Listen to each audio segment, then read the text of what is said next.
Hello guys, मैं आप लोगों से कहना चाहता हूँ कि मैं अब इस ड्रामा को एक्सप्लेन नहीं कर सकता क्योंकि इस ड्रामा की वजह से मेरे चैनल पर 2 स्ट्राइक आ गया है। अगर मैं इनका और एक्सप्लेनेशन करूँ तो यूट्यूब वाले मेरे चैनल को डिलीट कर देंगे। प्लीज गाइस, आप लोग नाराज मत होना क्योंकि मैंने इस चैनल को काफी मुश्किल से इतना लेवल तक लाया है। कोई दूसरा ड्रामा एक्सप्लेन करेंगे तो मैंने आज ही एक नया चैनल बनाया है, तो प्लीज आप लोग जा करके उसे भी सब्सक्राइब कर लेना और मैं लिंक डिस्क्रिप्शन में डाल दूंगा। और आपका टाइम ना वेस्ट करते हुए वीडियो करते स्टार्ट। जैसे कि आप लोगों ने एपिसोड 6 के लास्ट में देखा था कि जोशी बोल रही होती है कि मुझे दिन नहीं देखना, चलो इनसे आगे देखते हैं, और बोलने लगती है अगर आज रेस्टोरेंट में कोई आदमी नहीं हुआ तो मेरा भारी बेइज्जती हो जाएगी। तो जैसे रेस्टोरेंट पहुंचती है जोशी, तो वहां पर वो देखती है कि ट्रैक में उनका सारे रेस्टोरेंट का सामान लोड किया जा रहा होता है। तो जोशी काफी ज्यादा चौंक जाती है और उन लोगों को कहने लगता है कि तुम्हें ये करने के लिए किसने कहा, मैं तो सिर्फ आधा दिन के लिए यहाँ से गई हुई थी। तो वहाँ पर एक लड़का बोलने लगता है कि एक आदमी ने कहा कि इस रेस्टोरेंट का मालिक यहाँ से चला गया है। तो जोशी पूछने लगती है उनका नाम क्या है। तो वह लड़का बताने लगता है कि उनका नाम लू है और आप उसे फोन करके पूछ सकती हो। तो जोशी अपना फोन निकालती है और लू को फोन लगाने लगती है। तो लू को फोन नहीं लगता क्योंकि उनका फोन बंद होता है। तो जोशी के पास एक मैसेज आती है और उस मैसेज में लिखा हुआ होता है कि कैद होटल यहाँ आ जाओ तुम। तो जोशी वहाँ पर चली जाती है। तो जोशी का बॉयफ्रेंड किसी लड़की के साथ होती है। तो जोशी बोलने लगती है कि तुम ये क्या कर रहे हो, तुम मेरा बॉयफ्रेंड हो, मेरे साथ तुम ऐसे कैसे कर सकते हो। तो वह लड़का पूछने लगता है तुम्हें कैसे पता चला कि मैं यहाँ पर हूँ। तो जोशी बोलने लगती है मुझे भी जानने में कोई दिलचस्पी नहीं थी, और बोलने लगती है कि अगली बार जब यह सब करना हो तो मेरा कार्ड का इस्तेमाल मत करना, ठीक है।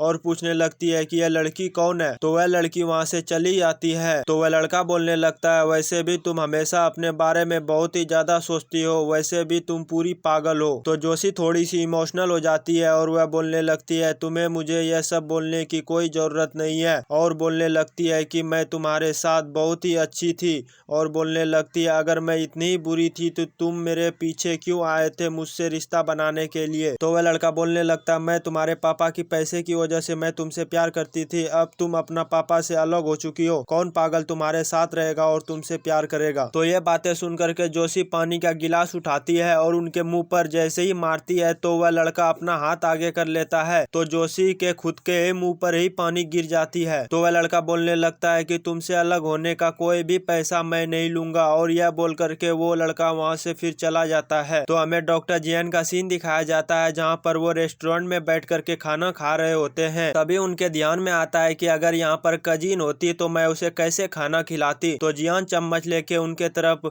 बोलने लगता है कि अपना मुंह खोलो खोलो। तभी उधर से एक डॉक्टर आता है और उनका खाना खा लेता है। तो जियान बोलने लगता है तुम कुत्ता हो क्या, इस तरह से क्यों खा लिया तुमने। तो वो बोलने लगता है नहीं यार, मैं तो तुम्हारा दोस्त हूँ, कुत्ता नहीं हूँ, तुम ऐसे खिला रहे थे तो मैंने खा लिया। तो उधर से एक लड़की आती है और वह बोलने लगती है कि ऐसा क्या खुशी की बात कर रहे हो तुम लोग। तो जियान वहाँ से उठ के चला जाता है। तो वह लड़का किंचू को बोलने लगता है कि तुम्हें नहीं लगता कि ये आजकल अजीब अजीब हरकतें कर रहा है। किंचू बोलने लगता है ऐसा है क्या। तो जियान वहाँ से जा रहा होता है, तभी जियान को देख करके जियान वहाँ से भागने लगता है, लेकिन जियान उसे कहाँ छोड़ने वाला था और उसे पकड़ करके उनको पूछने लगता है कि तुम्हारी बहन कहाँ पर है, मतलब कजिन कहाँ है। तो जियान बोलने लगता है मेरी बहन के बारे में मुझसे क्यों पूछ रहे हो। तो जियान बोलने लगता है जाकर अपना काम करो, निकलो यहाँ से। तो हमें दूसरा सीन दिखाया जाता है जहाँ पर उसी बूढ़े आदमी का बेटा सब लोगों को बोल रहा होता है कि यहाँ पर जो भी पैसा लगाएगा उनका पैसा डबल हो जाएगा। उसी कंपनी में कजिन भी मौजूद होती है। तो कजिन कमरे में जाती है और वहाँ पर जाकर के एक टेबल के अंदर में छुप जाती है और वहाँ से फिर ऐलान करने लगती है यह कंपनी फ्रॉड है और यह कंपनी एक छोटी सी जगह पर बनाई गई है, आप लोग अगर इस कंपनी को पैसा देंगे तो आप लोग बिल्कुल ही लूटे जाएंगे। तो जियान भी कजिन को खोजने के लिए आए हुए होते हैं और जियान उन्हें फोन करने का भी कोशिश करता है, लेकिन उसे फोन नहीं लगने के बाद जियान काफी ज्यादा उदास हो जाता है और उसे फिर से खोजने लगती है। तो कंपनी वाला भी लोग सारे कंपनी में खोजने लगता है कि आखिरकार ये ऐलान किसने किया, और हर एक टेबल का पर्दा उठा उठा के देखने लगता है और आखिरकार कजिन को खोज ही लेती है। तो वह लड़का बोलने लगता है तुम हो, जानी पहचानी लग रही हो। तो कजिन का हाथ पकड़ करके बाहर निकालता है। इधर जियान भी बहुत ही ज्यादा खोज रहे होते हैं कजिन कजिन को, लेकिन इसे कजिन नहीं मिलती है। तो वह लड़का एक कमरे में लेके जाता है कजिन को। तो वहाँ पर वो लड़का बोलने लगता है, तुम्हें क्या लग रही थी कि तुम बच जाओगी? तो कजिन उन लोगों को बोलने लगता है कि अगर कानूनी के तौर पर अगर कोई भी इंसान किसी को जानबूझ करके मारता है तो उसे 5 या 10 साल का सजा भी हो सकती है। अगर चोटें ज्यादा गहरी हो तो उसे फांसी पे भी लटकाया जा सकता है। तो वह लड़का बोलने लगता है, मैंने सुना नहीं, क्या कहा तुमने? तो कजिन बोलने लगती है, अभी सुनोगे, मैंने पुलिस भी बुलाया है। तो कजिन को वह लड़का कुर्सी उठा के मारने लगता है। तभी वहाँ पर जियान आ जाता है और कजिन को बचाने के चक्कर में कजिन को पकड़ लेती है और जियान के ऊपर ही वो लड़का कुर्सी मार देता है। और जियान उन लोगों को बोलने लगता है कि शर्म नहीं आती एक लड़की को मारने में, और बोलने लगता है कि मैं एक डॉक्टर हूँ, मैं हर एक वह जगह जानता हूँ कि जहाँ पर मारने की इंसान की मौत भी हो सकती है,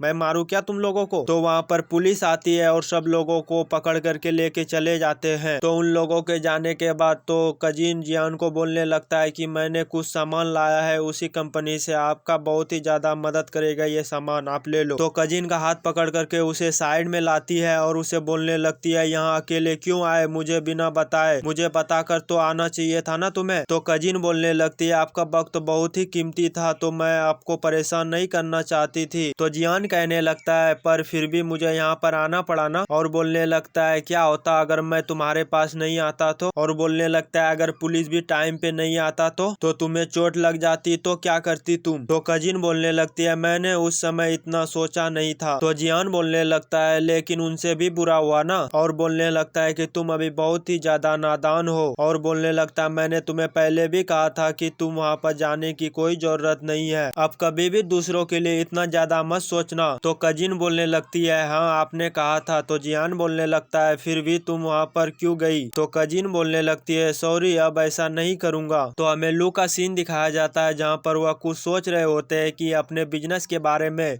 तो उनका नजर जोशी के ऊपर पड़ता है। तो जोशी से पूछती है कि तुम यहाँ पर कब आई हो? तो जोशी बोलने लगती है, मुझे आए हुए तो काफी देर हो चुकी है। और बोलने लगती है कि मैं तुम्हारा पीछा नहीं कर रहा था, मैं यहाँ पर तो आराम कर रहा था, लेकिन मुझे तुम दिख गए। और बोलने लगती है, तुम तो देखने में सही हो पर मुझे तुझमें कुछ भी दिलचस्पी नहीं है। तो लू बोलने लगता है, जान करके अच्छा लगा, मुझे भी नहीं है। तो जोशी बोलने लगती है, अब मुझे याद आ गया कि उस दिन मैंने जब दारू पी थी तो मैंने तुम्हारा हाथ काटा था। तो लू बोलने लगता है, चलो आज तो अच्छा है कि तुम अच्छे से मुझसे पेश आ रही हो। और बोलने लगता है, तुमने उस दिन मेरा घर का दरवाजा भी तोड़ दिया था और मेरा बिस्तर भी खराब कर दिया था तुमने दारू पीकर।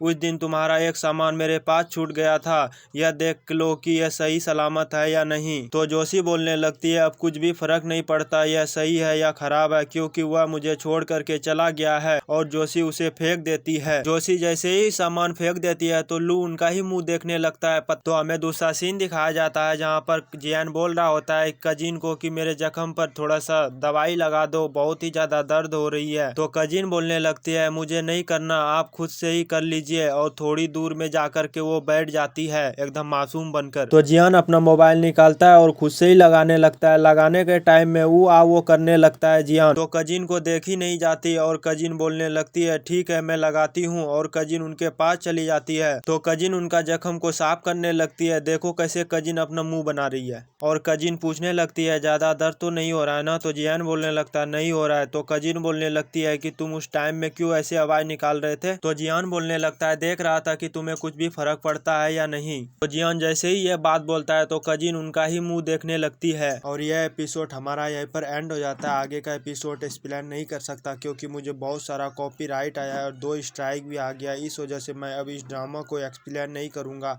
आप लोग बता देना कि थॉसम ग्रैंड मास्टर एक्सप्लेन करूँ या सो नोट वर्थित एक्सप्लेन करूँ, आप दोनों में से एक आप लोग बता सकते हो कौन सा एक्सप्लेन करूँ।